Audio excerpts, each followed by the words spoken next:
ஆண்டவராகிய இயேசு கிறிஸ்துவின் நாமத்தில் உங்களுக்கு வாழ்த்துக்கள். எல்லாரும் எப்படி இருக்கீங்க? சோமா இருக்கீங்களா? சந்தோஷமா இருக்கீங்களா? இந்த நாளிலும் ஆண்டவர் கொடுக்கிற ஆசீர்வாதமான வார்த்தை ஆதியாகமம் 26ஆம் அதிகாரம் 24ஆம் வசனம். Genesis chapter 26 verse 24. அன்று ராத்திரியிலே கர்த்தர் அவனுக்கு தரிசனமாகி, நான் உன் தகப்பனாகிய ஆபிரகாமுடைய தேவன், பயப்படாதே, நான் உன்னோடே கூட இருந்து என் ஊழியக்காரனாகிய ஆபிரகாமின் நிமித்தம் உன்னை ஆசீர்வதித்து உன் சந்ததியை பெருக பண்ணுவேன் என்றார். அருமையான தேவனுடைய பிள்ளைகளே, ஈசாக்கு இப்பொழுது கேராரூரில் நல்ல விளைச்சலோடு காணப்படுகிறார். அந்த வேளையில மனிதர்கள் பொறாமை கொள்ளுகிறார்கள். இப்பொழுது அவன் ஒரு துறவை அங்கே தோண்டுகிறான். அந்த துறவை தோண்டின பொழுது கேராரூர் மேய்ப்பர்கள் வந்து இந்த தண்ணீர் எங்களுடையது என்று உரிமை பாராட்டுகிறார். அந்த இடத்திற்கு ஏசேக்கு என்று பெயரிட்டு விட்டு அவன் புறப்பட்டு செல்கிறான். அடுத்ததாக இன்னொரு துறவை ஏற்படுத்துகிறான். அந்த துறவிற்கும் வாக்குவாதம் உண்டாகிறது. அதற்கு சித்னா என்று பெயரிடுகிறான். மூன்றாவதாக இன்னொரு துறவை கொஞ்சம் தள்ளி போய் தோண்டும் பொழுது அங்கே வாக்குவாதம் இல்லை. கர்த்தர் எங்களுக்கு இடம் உண்டாக்கினார் என்று அவன் ரெகபோத் என்று பெயரிட்டான்.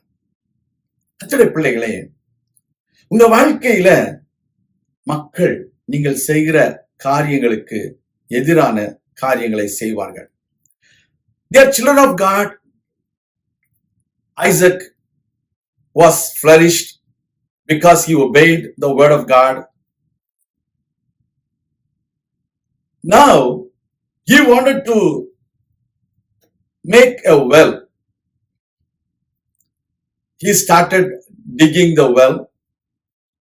The shepherds of Gerar, they came and they quarreled against him, saying, this water belongs to us.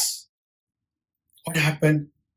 He named that particular place Esek, and he left that place. He went away from there and he started another well. Again those people came back and they also quarreled with him. Then he left even that place, went to another place. He named that place Sitna and he left from there.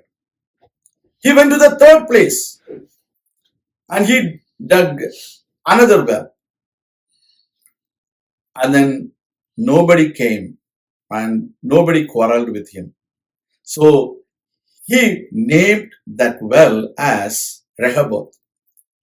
Even today, you might have started a business.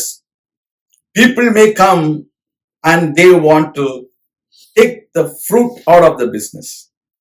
You might have started a great, nice job. People will come and say, this is my job. This is what I did. This is my earnings. This is my efforts. They are trying to rob your blessings. Children of God, don't worry. When Isaac went to Beersheba, God appeared to him on the night. He said, do not be afraid. I am with you.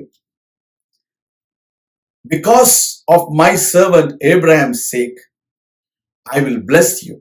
I will multiply you. Same God is with you today. He says, do not be afraid of the quarrels. Do not be afraid of the evil people. Do not be afraid of the people, those who are after your ministry. God is with you.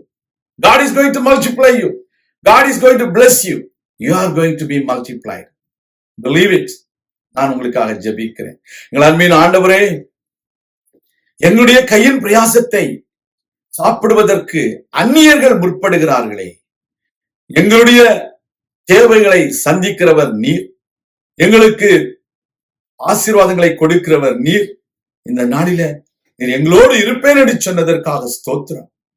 எங்களை பலுகி பெருக பண்ணுவேன் என்று சொன்னதற்காக உமக்கு ஸ்தோத்திரம். உடைய பிள்ளைகளை ஆசீர்வதியும். உடைய பிள்ளைகள் இப்பொழுது இருப்பதை பார்க்கிறோம். 1000 மடங்கு ஆசீர்வாதமாக இருக்க நாங்கள் ஜெபிக்கிறோம். தாழ்த்தி உடைய கரங்களில் ஒப்புக் கொடுக்கிறோம். பெரிய காரியங்களை செய்திடணும். இயேசு கிறிஸ்துவின் நாமத்தில் ஜெபிக்கிறோம் எங்கள் நல்ல பிதாவே, ஆமேன். கர்த்தர் தாமே உங்களை ஆசீர்வதிப்பாராக. ஆமேன்.